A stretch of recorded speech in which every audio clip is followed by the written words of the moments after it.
Hello there, welcome back to my channel. Today we're going to be doing a in-depth review, demo, and comparison of probably the two most exciting buzzing foundation launches in quite some time. So we're going to be discussing the NARS Light Reflecting Foundation and the Charlotte Tilbury Beautiful Skin Foundation.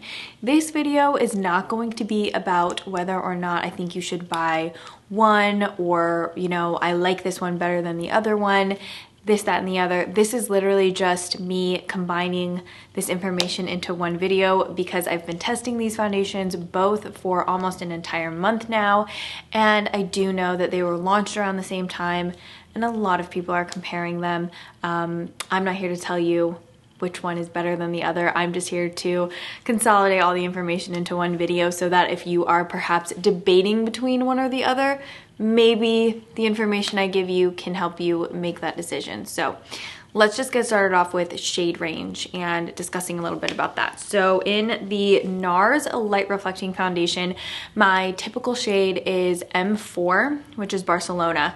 Typically across the board in NARS foundations, I'm anywhere between Stromboli to my dark shade is sometimes the shade Aruba and one shade down from Aruba.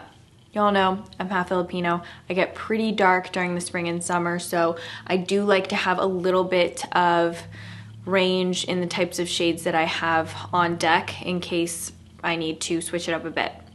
So overall though, I think safest bet is definitely Barcelona. It's the shade that I used today in the video and I feel comfortable in this shade because the shade match is close enough. When it comes to the Charlotte Tilbury Beautiful Skin, my best match so far has been 7N. I also can get away with 7W as well. This foundation has a little bit more of an initially sheer application, so the shades are quite flexible in that sense. You have a little bit more flexibility, I think, with getting more than one shade to work for you in this line specifically, because in the Charlotte Tilbury Airbrush Magic Flawless Foundation, my most comfortable shade that matches me the best is actually 8 and 9, and then during the summertime, sometimes even like a mixture of 9 and 10. So with the Charlotte one specifically, it could potentially be in your best interest to get a sample of this foundation because the shades are slightly different across the board versus the NARS one where Barcelona is pretty much generally the shade that always works for me, as well as Aruba. So both Charlotte Tilbury and NARS are touting clinical results with these foundations. They are slightly different between both of them, but overall, these foundations are supposed to have skincare ingredients that help, with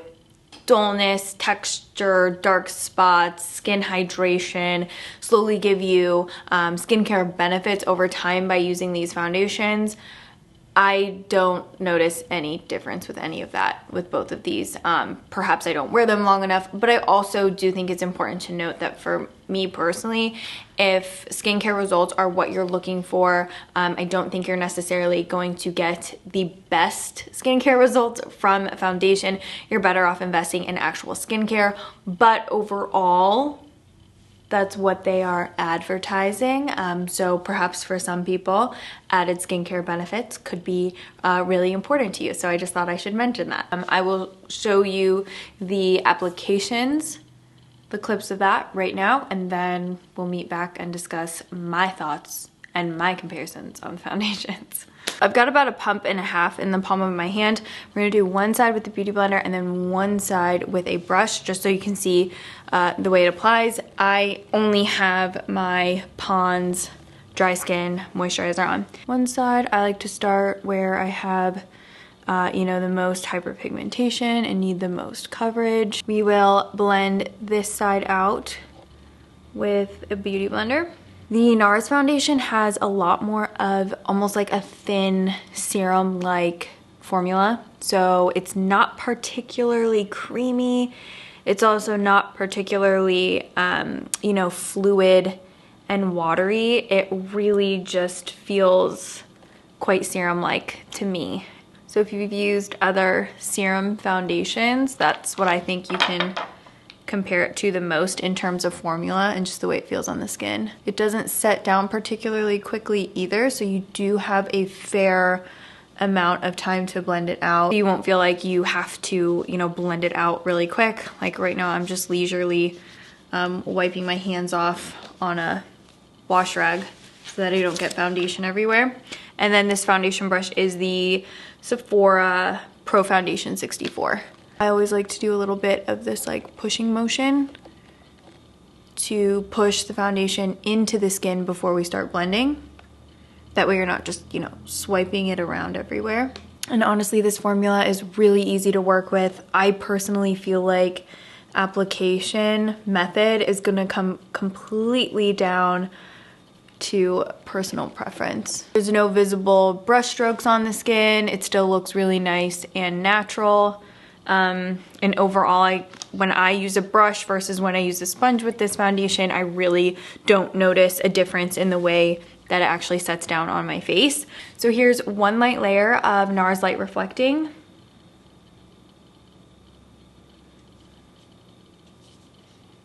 As you can see, I do have a little bit of visible texture. Obviously, that's normal. And then some of the darker bits of hyperpigmentation from post-acne still peek through. That doesn't really bother me.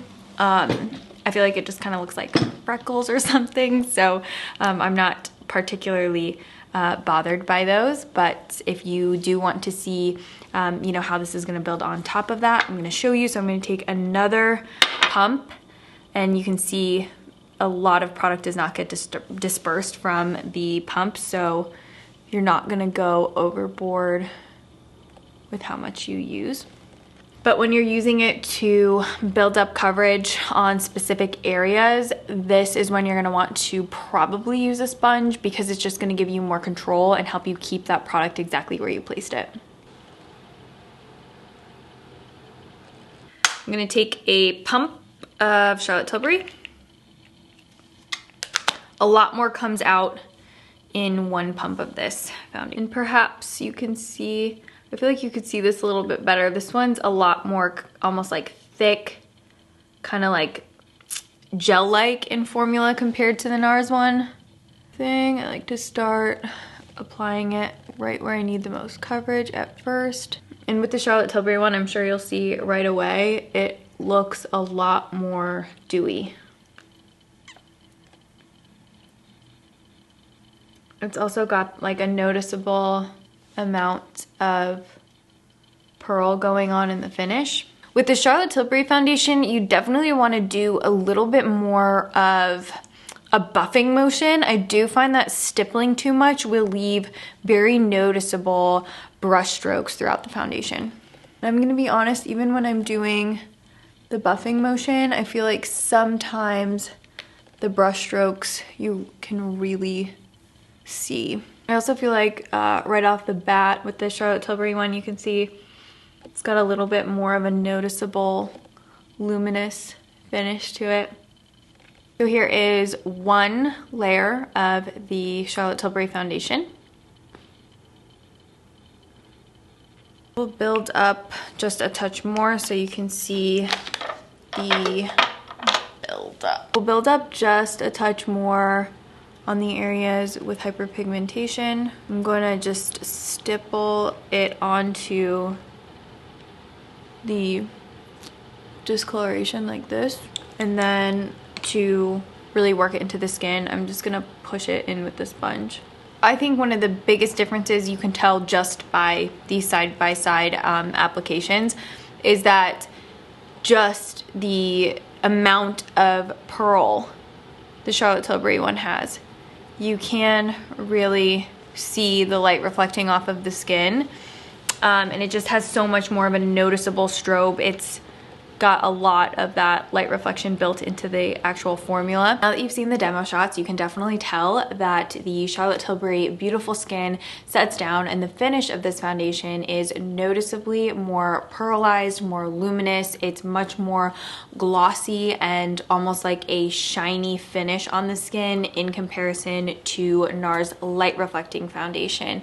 NARS Light Reflecting Foundation has more of this noticeable kind of like filtered, soft, matte, but still reflects back light. It's like a very soft, luminous set down on the skin. In fact, this one specifically, the first time I used it, it really reminds me of kind of that like dream filter that you oftentimes see in film when they're like showing the girl, like the girl next door or whatever, and they put that light filter on the film and it, you know, just gives you that effect. That is totally what this reminds me to set down on the skin. It looks very like almost airbrushed and just natural, really healthy, radiant looking skin. As far as my experience with the foundation goes, I'll start off with NARS. I personally didn't have many cons to this foundation at all. I will say the shade Barcelona specifically does oxidize a touch. That's something I noticed. It's also depending on the type of skincare I'm wearing. If I'm doing barely any skincare, I don't notice quite as much oxidation. I'm not specifically sure what skincare products it is that cause this shade to darken up a noticeable amount when I'm using certain products. I think it could be my vitamin C, but I never pinpointed it. I just noticed there were days that this oxidized differently on my skin. Overall, the NARS foundation consistently gives me a solid 9+ hours of wear. Never once have I had to touch it up. I've worn it in many different circumstances, and I don't ever powder the NARS foundation. I just truly don't think that it needs it. I think it sets down beautifully on its own. The longevity is incredible. Never ever had any issues with the product migrating or, you know, breaking down unevenly on my skin. I do have a little bit more of a drier skin type, so depending on the day, it can make flaky bits a little bit more noticeable, but if you're able to gently exfoliate that off before makeup application, it's really not an issue. And the formula of this one is really nice. It's very light and it's very serum-like, so it almost feels like it actually gets absorbed into your skin. I think that the great part about this as well is that you can really take free reign and freestyle the way you like to apply this. It consistently looks really good with brushes, sponges, fingertips, really nice buildable coverage. You can wear this anywhere from sheer to medium full. So if even, you know, one pump is much more coverage than what you would like with this foundation, you can easily sheer it out. You can just mix it in with a little bit of your moisturizer and you can get that like barely there, very, you know, very, what am I trying to say? Like you can really get that barely there, not as noticeable amount of coverage by just mixing it with something that's a little bit more moisturizing. So I've talked about this before, but if a foundation ever feels like it's way too heavy for you and you just really don't like the coverage, even if it is like a full coverage formula, try mixing it in with a moisturizer, and then it'll really give you the ability to spread the product thinner and customize exactly how much coverage you want. But by doing something like that, you can really get more of a skin tint-like effect. And specifically with the NARS foundation, with that really feather light formula, it just performs well in circumstances like that. And it's also really great if you are somebody who wants to build up a little bit more coverage, because you can really build that NARS foundation up and it doesn't feel like a lot of product on the skin. So you saw, you know, when I had a lot more acne on my skin, I could really build that NARS foundation up and it could really pack some punch with coverage, but it never felt like a lot because the formula is so lightweight. So you really do get the best of both worlds when it comes to the way not only the NARS formula feels and builds, but the way it doesn't feel heavy on the skin. So that's really great. When it comes to the Charlotte Tilbury Beautiful Skin Foundation, think of Charlotte Tilbury's Hollywood Flawless Filter mixed in with a foundation that has a little bit more of a tinted moisturizer, kind of CC cream type of feeling formula. It has a lot more coverage than, you know, like a tinted moisturizer would, but it does have this unique, really creamy, gel-like formula to the foundation. So it feels really nice and comfortable when you're applying it. It's very fingertip friendly, but because of that formulation, I think it's best reserved for fingertip and sponge application. I do find that when I use a brush with the Charlotte Tilbury foundation, it can lend itself particularly prone to visible brush strokes that could get left behind, and if it dries down, it's a little bit harder to blend out those brush strokes. So I just think something where you can get more of a bouncy or smooth application is going to be your best bet with this one. In terms of longevity, I think that's completely dependent on what you have underneath the product and if you set the product. I have a normal to dry skin type. I don't get, you know, very oily throughout the day. So for me with the Charlotte Tilbury foundation, again, I could easily get a solid 9+ hours of wear. I didn't have issues with it getting progressively more oily throughout the day either. If I did feel like I was getting oily, I could always set it with some powder or use more of a specific type of primer that would prevent the foundation from getting more oily throughout the day. Something interesting I noticed about the Charlotte Tilbury foundation is that because I started using different, on certain days I'll get these kind of like medium-sized patches of dehydrated skin on the larger planes of my face. And I don't say that to confuse that with a flaky dry patch. I say that because the skin is really tight and really dehydrated in certain areas, but it's not necessarily visible unless I put makeup on top of it, which I know sounds really bizarre, but if I would put the Charlotte Tilbury on top of those dehydrated patches, well then the foundation would almost like start separating. But the most bizarre thing would be like foundation surrounding it would almost migrate to that dehydrated patch. So that's something to keep in mind if you are somebody who's using a retinoid or a retinol and your skin is still in that retinization period where it's, you know, trying to level out. Perhaps just be aware of that with the Charlotte Tilbury foundation.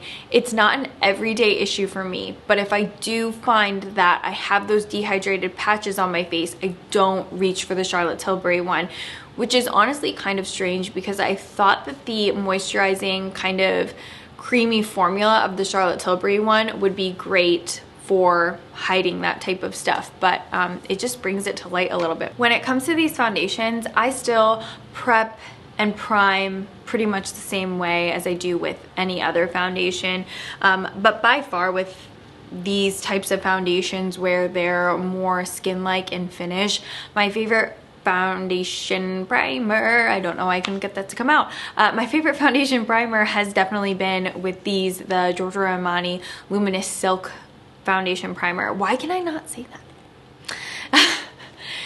This one's really nice because it has more of a gel serum formula to it, so it sinks in. It just leaves the skin looking really plump and hydrated enough to start putting makeup on top of, so that the makeup is less likely to cling and settle into any fine lines or any areas on the face.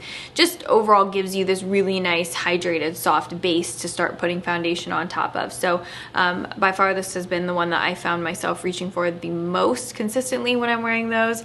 And then if you are somebody who is more on the oily side and you're concerned about these foundations and their longevity or them moving around and migrating on your face, by far one of the best things you can do is set with a powder that will not negate the finish, this beautiful glowy finish of the foundation that you're wearing. So one of my favorites is Veil from Hourglass. This has a very micro fine light reflecting pearl to it.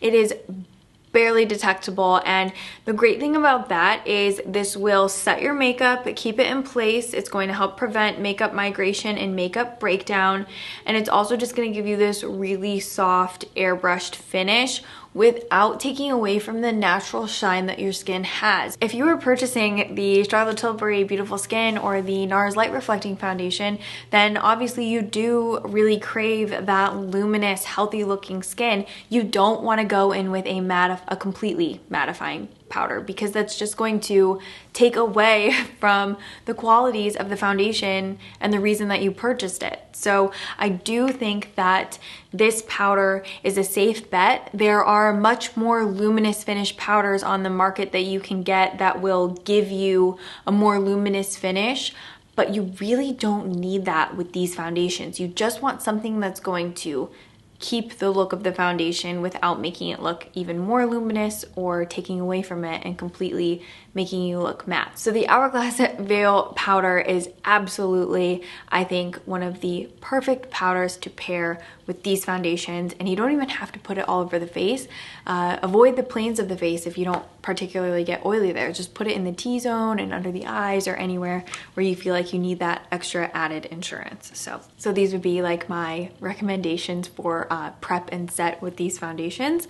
But other than that, I really think that's everything I wanted to mention with these new foundation launches. If you do have any questions about these, maybe I forgot to touch on something, or I didn't mention something that you were curious about regarding these products, you can leave it in the comments down below. I will help you to the best of my ability based on obviously my personal experience with these products.